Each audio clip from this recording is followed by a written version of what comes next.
I am absolutely surrounded by books. I don't know, at this point, my bed's going to become books. Anyway, it's time for the January reading wrap up. Hello, welcome or welcome back to my channel. My name's Laurie. I am a prominent fantasy reader, sci-fi, and the occasional thriller, but I'm a fantasy girly to my core. And it's time for a January reading wrap up. I read 9 books in January. Not my best reading month, but I've had a lot of things going on which has kind of really significantly impacted the time I can read for. But I had a lot of 5-star reads. So we're gonna dive right into it and talk about the books I read. So first I read House of Dragons by K.A. Lynch. This isn't in any particular order, but I read House of Dragons. I picked this up while I was in Foyles a couple months ago, and when the publisher reached out to me to give me a copy of book 2, I was like, perfect, this is the opportunity to pick up book 1.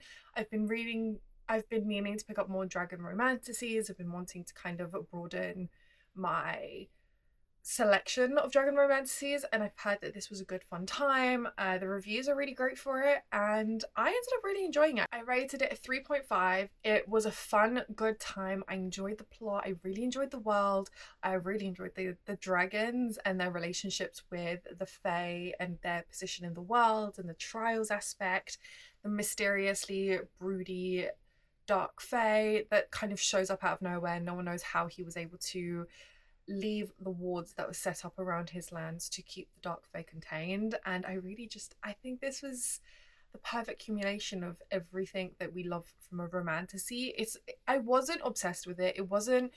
I couldn't put it down. It was just it was a great read to read in between heavier fantasy series to kind of refresh myself, be able to read something that I'm not taking too seriously, and was hooked by. So this was definitely a very interesting read. I have book 2 that I'm currently in the middle of, and I'm enjoying the series so far. I don't know if I'll continue the series. I think it's a series I'll pick up as and when I want more of a palate cleanser, as and when I feel like I need a breather from heavier fantasy books.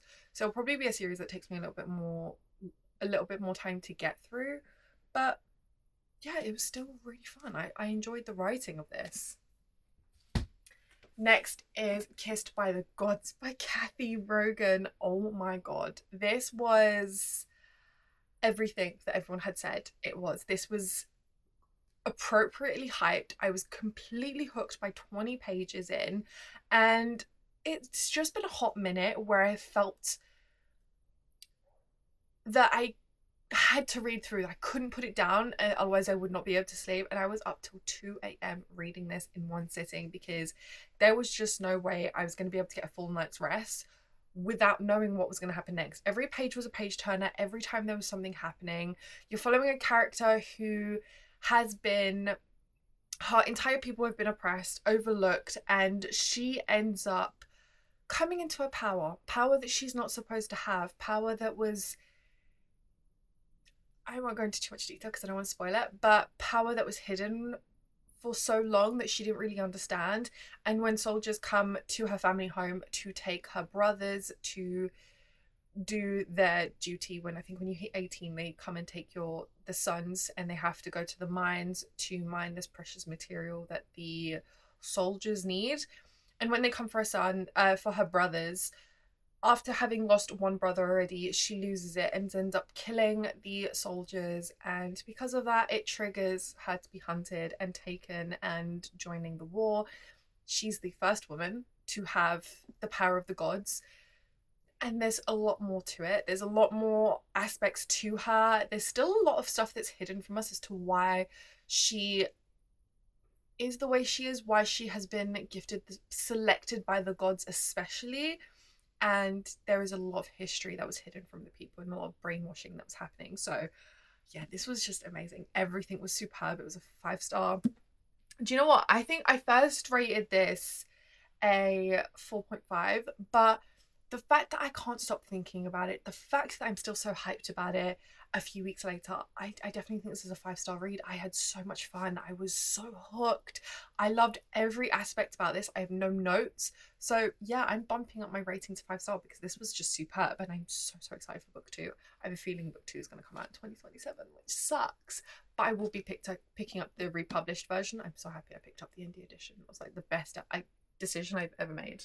Next, We Who Will Die by Stasia Stark. This was one of my most anticipated reads, releases for January.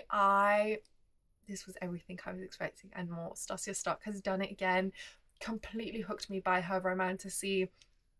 I just love the way she writes these characters and the world. It's so in depth, and you really feel like you know the character so early on because she has a way of really connecting you to the characters she writes. And I had no idea this was a love triangle, but it's a love triangle, and I'm so here for it. I already know who I'm rooting for, and I have a feeling that I am right with who I'm rooting for, and I'm so excited for book 2. I really hope we get book 2 later this year because I don't know what to do with that ending. I don't know what to do with the betrayals, with the shot. I mean, I'm just in awe. This is superb. I'm so excited, and I really want to understand her power more and how it is she has the power she has since no one else has it. Next, I read Neverkeep by the Twisted Sisters. This is the first book by the Twisted Sisters that I've read. I do have a reading vlog reading this. It was a very mixed time. This was not 5-star. I ended up rating this a 4-star because it took 50% in for me to really become hooked, for me to really understand the world. I feel like it was harder to understand than it necessarily needed to be. I think there was a bit of holes within the world building, and it felt like we were introduced to this world as if we were supposed to already have known it. And I don't know if that's because they have other books that seem to be tied together, but I haven't read those other books. So I kind of thought I'd go into this being introduced to it as I should have been. So it was a little bit disappointing that the world building was not as easy to follow as I thought it was going to be.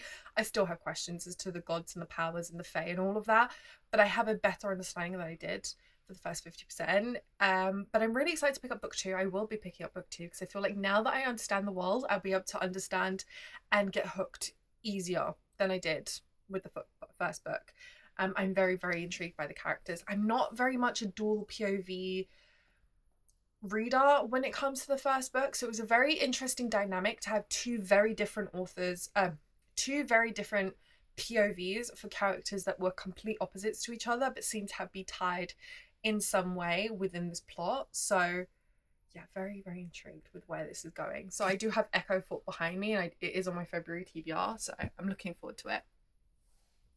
Next, I read Nevermore and Evermore by Miranda Lynn. I also have a reading vlog in this, but this was a 5-star.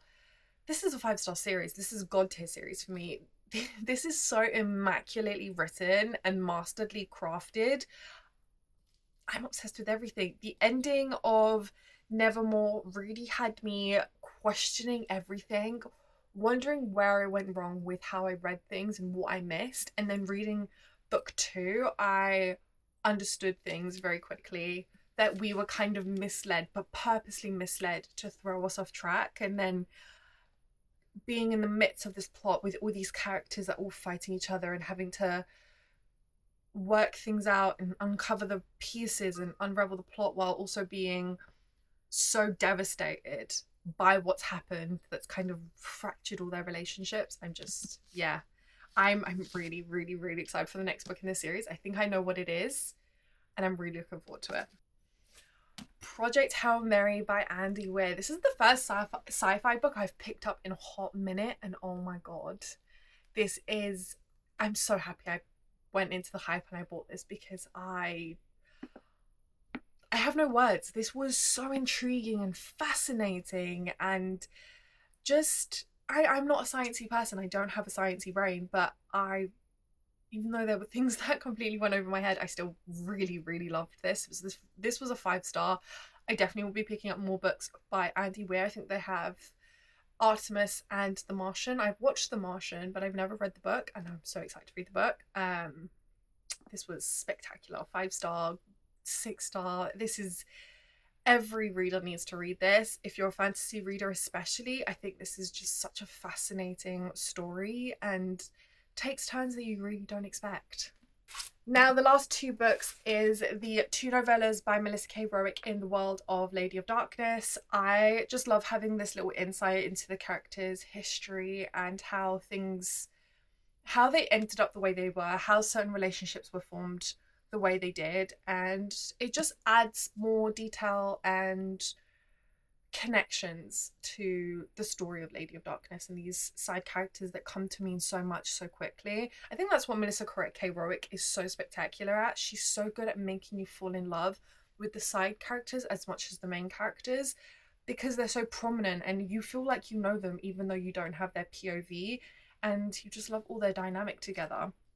I also read book one in the Legacy series. This was a reread for me. This is a god tier. I have no words, I have no notes. Melissa K. Rowick is a master. She's my top number one favorite author of all time.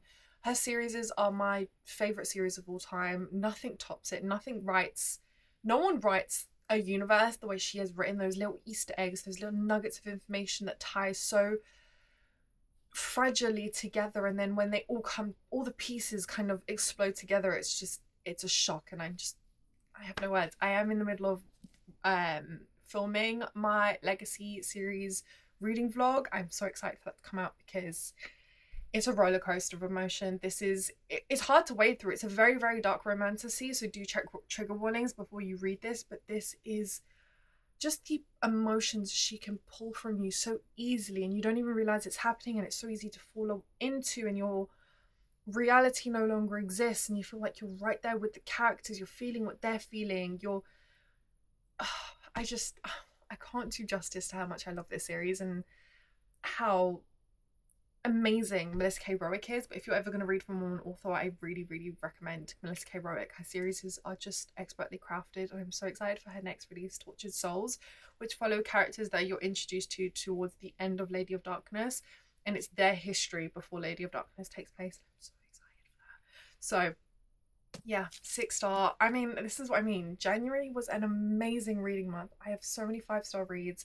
I have so many reads that just completely took my breath away, and I'm just so excited for February. I'm currently on book 3 in the Legacy series, and it just keeps getting better. So that's it for my January reading wrap up. I really hope you enjoyed. Please let me know if there's any books that I have read that has now pushed you to pick them up. Which one would you be picking up? And I will see you in my next one. Bye.